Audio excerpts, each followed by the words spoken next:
দৌড়াচ্ছেন ইসরায়েলের প্রধানমন্ত্রী Benjamin Netanyahu. গেল মঙ্গলবার ইরানের মিসাইল হামলার পর ভিডিওটি বিভিন্ন সামাজিক যোগাযোগ মাধ্যমে ভাইরাল হয়। দাবি করা হয়, ইরানি হামলা থেকে বাঁচতে দৌড়ে বোম শেল্টারে আশ্রয় নিতে যাচ্ছেন নেতানিয়াহু।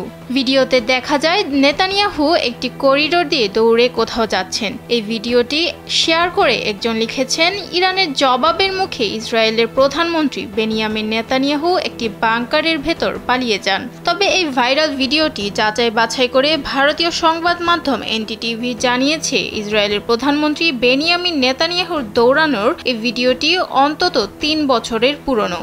এই ভিডিওর সাথে ইরানের হামলার কোনো সম্পর্ক নেই বলে জানিয়েছেন সংবাদ মাধ্যমটি। জীবনকে উপভোগ করার সব আয়োজন নিয়ে একটি নিশ্চিন্ত কমিউনিটি লিভিং নিশ্চিত করছে রূপায়ণ সিটি উত্তরা। উল্লেখ্য, ২০২১ সালে ফেসবুকে প্রথমবারের মতো এই ভিডিওটি শেয়ার করা হয়। মূল ভিডিওতে ইসরায়েলের সংসদ নেসেটের করিডোর দিয়ে তাড়াহুড়ো করে নেতানিয়াহুকে দৌড়াতে দেখা যায়।